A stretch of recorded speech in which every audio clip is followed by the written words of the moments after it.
وما من دابة في الأرض إلا على الله رزقها ويعلم مستقرها ومستودعها كل في كتاب مبين. وهو الذي خلق السماوات والأرض في 6 أيام وكان عرشه على الماء ليبلوكم أيكم أحسن عملا. ولئن قلت إنكم مبعوثون من بعد الموت ليقولن الذين كفروا إن هذا إلا سحر مبين. ولئن أخرنا عنهم العذاب إلى أمة معدودة ليقولن ما يحبسه ألا يوم يأتيهم ليس مصروفا عنهم وحاق بهم ما كانوا به يستهزئون. ولئن ذقنا الإنسان منا رحمة ثم نزعناها منه إنه ليئوس كفور. ولئن ذقناه نعماء بعد ضراء مسته ليقولن ذهب السيئات عني إنه لفرح فخور. إلا الذين صبروا وعملوا الصالحات أولئك لهم مغفرة وأجر كبير. فلعلك تارك بعض ما يوحى إليك وضائق به صدرك أن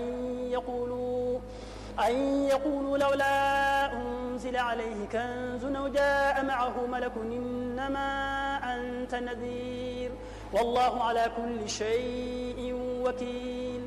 أم يقولون افتراه قل فاتوا ب10 سور مثله مفتريات وادعوا من استطعتم من دون الله إن كنتم صادقين. فإن لم يستجيبوا لكم فاعلموا أنما أنزل بعلم الله وأن لا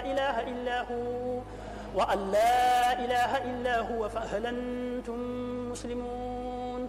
من كان يريد الحياة الدنيا وزينتها نوفي إليهم أعمالهم فيها وهم فيها لا يبخسون.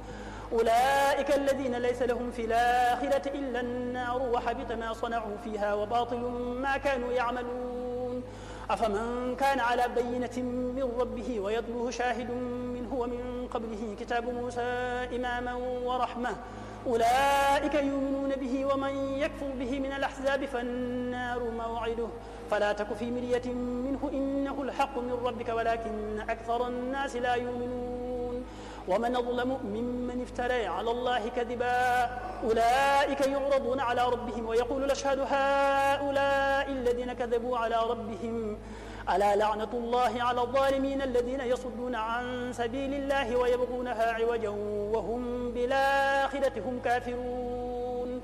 أولئك لم يكونوا معجزين في الأرض وما كان لهم من دون الله من أولياء يضاعف لهم العذاب ما كانوا يستطيعون السمع وما كانوا يبصرون. أولئك الذين خسروا أنفسهم وضل عنهم ما كانوا يفترون.